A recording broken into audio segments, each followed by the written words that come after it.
Now, we want to take you to firefighters in California because they are in a desperate race to put out raging wildfires. We've been telling you about these since the beginning of the week, and they are threatening to engulf thousands of homes. But a new fire broke out a short time ago. That's the bad news on Wednesday.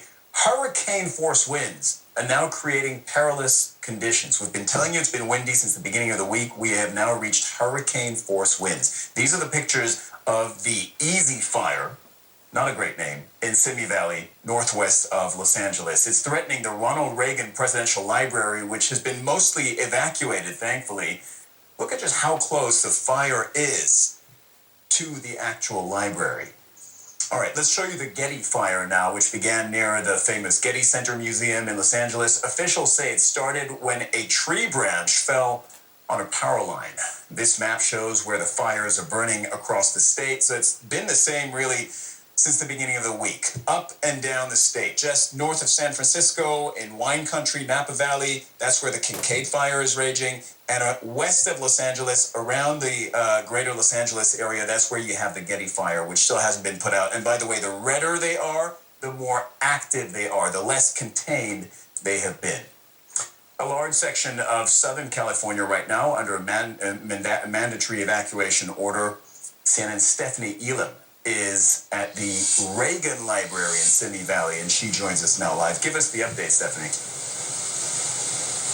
Cyril, we are standing here on the property of the Reagan Library, and just to show you how close we are, if you look through the window here, you can see the retired Air Force One that's inside the building. And while we've been standing here just now, a DC-10, which drops that fire retardant on the fire, just flew over. All important to keep the Reagan Library safe, but take a look at what they've been battling across the state today.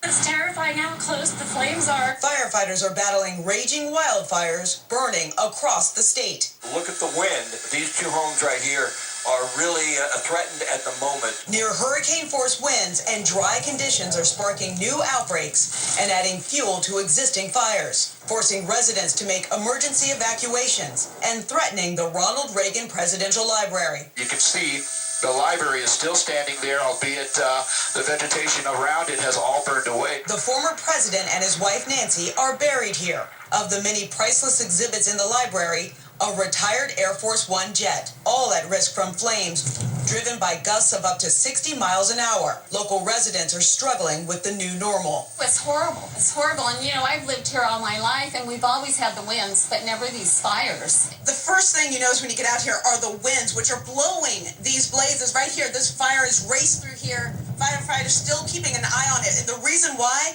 most importantly, homes right across the street. 48 hours or so ago, we declared a statewide emergency, 43 counties with red flag warnings, severe wind conditions that led to that statewide declaration. 27 million people impacted. In Northern California's wine country, the fires can be seen from space. NASA astronaut Andrew Morgan posted these photos of north of the Bay Area on Twitter. Let's go! On the ground near Sacramento, desperate drivers on the I-5 veering into the grass to escape. Go. The largest of the fires, the Kincaid fire, has been raging in Sonoma County for a week, torching 76,000 acres and 86 homes. It's the first time I've ever been in a shelter in my life. I have my own home in Healdsburg. I've been there for 37 years.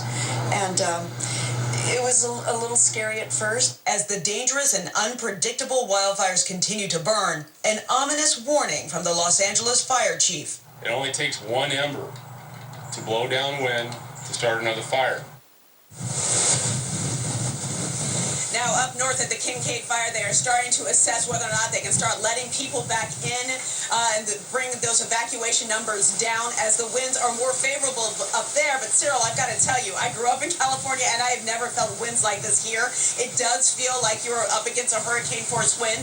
And imagine this fire starting just after 6 a.m. local time, and all of this on fire. All of this all around the Reagan Library on fire. Scary, scary times with some 26,000 people evacuated here in the Easy Fire and some 1,300 acres burned in just those few hours.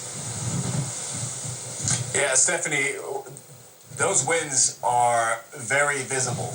Well, I think all of us are seeing what you're going through here. Listen, thank you so much for your reporting. Stay safe. I want to speak now to a resident of the area where Stephanie is right now, Phil Mishovic on the line. He lives near this Ronald Reagan Library. Do you feel safe right now where you are? Right now, I definitely feel safer than I did many hours ago when I woke up and looked out my window and there's a huge plume of smoke and fire staring right in front of me. Explain what the day's been like. You know, I got an alert on my phone, looked out the window, see flames approaching the Ronald Reagan Library, which is only a few minutes from our house. And by the way, Phil, I just want to make it very clear. We're watching your videos. You shot what we're seeing. You can't see it, but everything we're seeing on our screen right now is what you saw today and what you filmed. Sorry, carry on. Great, thank you. So we've been already sort of prepared mentally for something like this because all week long we were getting alerts of, you know, the increasing Santa Ana winds, which are very common for this time of the year. But this was definitely the strongest event with, you know, 70 to 80 mile per hour gusts of wind. You know, so all night long we kept waking up just hearing the winds rattle, you know, things outside. And woke up, you know, saw the flames. And, you know, we have friends that live right even closer to the fire than we do, so we were very concerned for them. Fortunately, they got evacuated pretty quickly. We're fortunate enough that there are two fire divisions in the area. You know, there's the Ventura County and the Los Angeles County, so they sort of tag team on these fires that are in this area. So you see the helicopters, you see them siphoning water from the reservoirs here. You see the DC-10 tanker flying over. So you definitely have confidence that they're on top of it.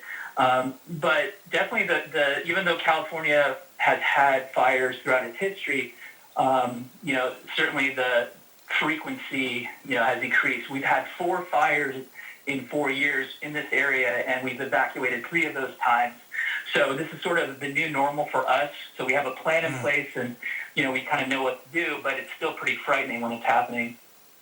Yeah, Phil, that was going to be my question. How does all of this compare to what you've known? Because you're a Californian, you've been in the state, as you said, for the last few years, but it's getting worse and worse.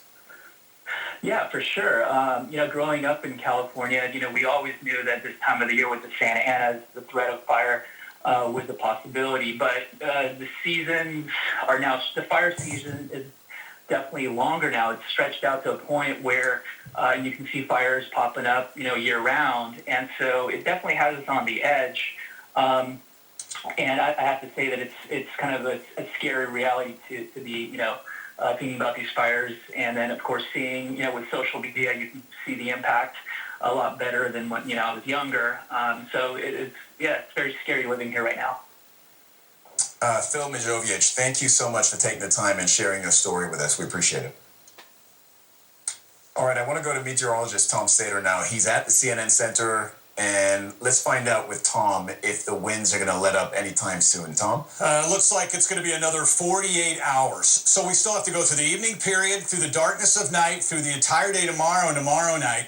This is an image from the fire that sparked today. It started at 6:05 in the morning, the easy fires we've been showing everyone, and we do have at least some containment. This is just in the last 20 minutes, so 5%, that's nothing. But I want to remind your viewers, Cyril, that all of the video that you're seeing on all those stories, that's all from today. This is not from yesterday or file footage from earlier in the week. We've got 10 large fires across the state. The red flag warnings are still in place and for good reason, but it's critical down to the south, and that was in the wording yesterday for the first time ever from the National Weather Service. We've got fires that are burning and structures down in areas of Mexico, too. It's going to continue to be that way. It breaks into 2 separate areas, but this entire area of red is still critical.